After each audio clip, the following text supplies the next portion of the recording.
Okay, good morning and welcome to Iyun Mishna. We're learning Masechah Sheviis Perek Dalid Mishna Gimel here. It says Chocher Nirim and Anachrim B'Shvius Avalomi Yisrael. The way most Mefarshim explain this, most Rishonim, the Rav, the Rambam explain this, is talking about that basically the field belongs to uh, a non-Jew. You tell him during the 8th year, not this year, during Shemitah year, next year, I want to rent the field out from you next year. And I give you some equity in the field, meaning whatever they make 200 bushels, I'll give you 100 bushels or whatever it is, and he's going to rent it out because you're profiting and he's profiting.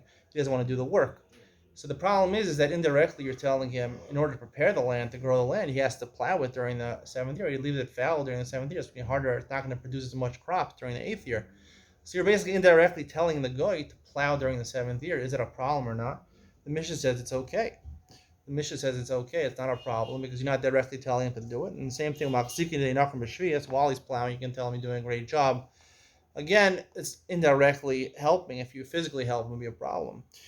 There's an interesting pshat in the Mishnah Rishona over here. I don't know who wrote the Mishnah Rishona. He says, Pirosh harav afal gvisha gorim la'akum la'akrosh v'lo misyashev kevon the nachri emetzuva al Sheviis ein kan lifnei iver.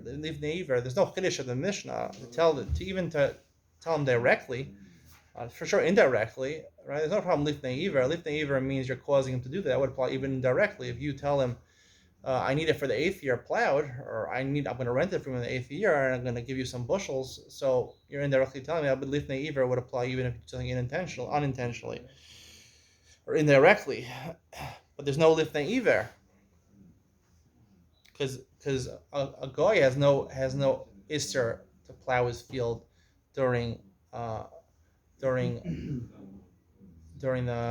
7th year, right? This gets the heter mechira, right? Are you allowed to take produce from a goy that you sold to him? You sold him the land for the 7th year, right? A goy is definitely not mesuva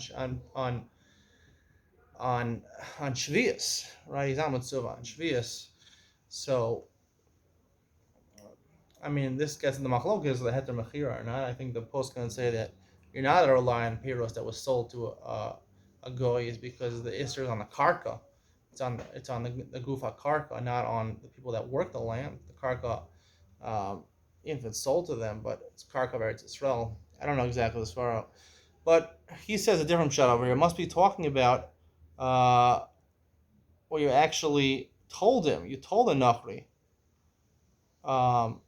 It was your field, and you told the nachri you want to rent it out from me, and he told him rent it out from me, and you go and plow the field. You might think that he's your shliach. You told him directly. That's what he just switches it around. You're telling directly to plow the field during the 7th year. And you might think, the chiddush is, you might think that shlucho shel adam kamoso, he's your shliach for doing it. Mashpan, he's not your shliach. Why he's not your shliach, I don't know. He's not considered your shliach, but that's the chiddush of the Mishnah. He's not considered your emissary. He's not considered someone that you instructed to do it. Shlucho shel adam kamoso would not apply by Shemitah over here. Hidafka says we're talking about you're telling him he should rent it from you and he should plow it. Which he rents it, and certainly if you sell it to him and you plow it, let's say you sell them enough for your land and you tell him to plow it on Shemitah, there's no Isra Shulchan Sham Kamoso. It sounds like from the Mishnah Rishona that based on what Mishnah Rishona is saying, that according to the other Rishona, it's only when you indirectly tell him. But if you would tell him to do it, to plant during Shemitah, even though it's his field, to plant on Shemitah would be Asr because Shulchan Sham Kamoso. So what's the machlokas? Why is there?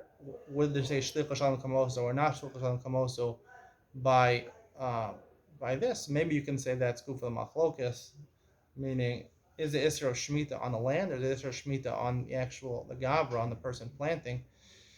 If it's on the land, so therefore, if you're a shliach, right? So even though he's not mitzuva in shmita, but the Israel on the land, so therefore there's a problem working the land through the shlichus of the Jew. And the Mishnah Rishon would say no, the shlichus shalom kamos doesn't apply because since he's not mitzuva on shmita, the Israel is to work the land.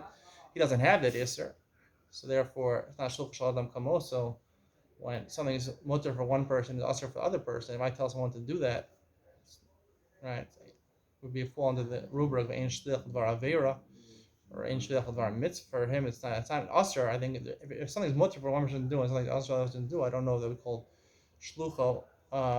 It's a big discussion about shlichus. I'll have to get into some other time. But that could be the machlokas, whether the isser is on the karka or the isser is on the person to do the avoda on the land. We'll have to get into that more in the coming Mishnayos. Bye.